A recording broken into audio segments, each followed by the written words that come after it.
അസ്സലാമു അലൈക്കും. മുഖം നീട്ടിക്കഴുകുക എന്ന് പറഞ്ഞാൽ അതിൻ്റെ പരിധി മുഖത്തോടു കൂടി തലയുടെ മുൻഭാഗവും ചെവിയും അതുപോലെ പിരടിയുടെ 2 ഭാഗവും കഴുകലാണ്.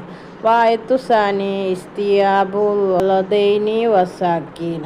രണ്ടാമത്തേത് എന്ന് പറഞ്ഞാൽ കൈകാലുകൾ അതിൻ്റെ പരിധി കഴുകുന്ന സമയത്ത് അതിൻ്റെ മുട്ടോടു കൂടി കഴുകലാണ് നിർബന്ധം. അപ്പോൾ അത് തോളൻ കൈ വരെ കഴുകുക. അതുപോലെ കാൽ രണ്ടും കഴുകുന്ന സമയത്ത് നെരിയാണിയോട് കൂടി കഴുകലാണ് നിർബന്ധം. അത് കുറച്ചും കൂടി കൂട്ടി തണ്ടൻകാല് വരെ ഉയർത്തി കഴുകുക.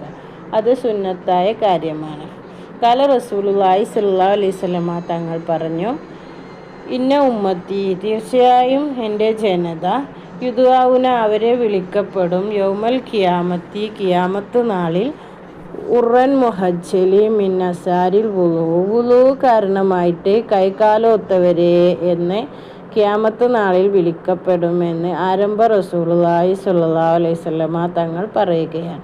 അപ്പോൾ പരിധി വിട്ട് നീട്ടിക്കഴുകുന്നവരെ ആണ് ഖിയാമത്ത് നാളിൽ കൈകാലൊത്തവരെ എന്ന് വിളിക്കുന്നത്.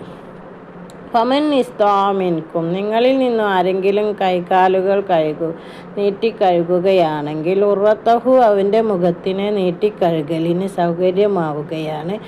തജീലുഹു, കൈകാലുകളിൽ പൽയഫ്വൽ, അങ്ങനെ അവൻ പ്രവർത്തിച്ചു കൊള്ളട്ടെ. അപ്പോൾ മുഖവും കൈകാലുകളും നീട്ടിക്കഴുകുകയാണെങ്കിൽ അവൻ അങ്ങനെ ചെയ്യട്ടെ എന്ന് നബി സല്ലല്ലാഹു അലൈഹി വസല്ലമ തങ്ങൾ നമ്മെ പഠിപ്പിക്കുന്നു.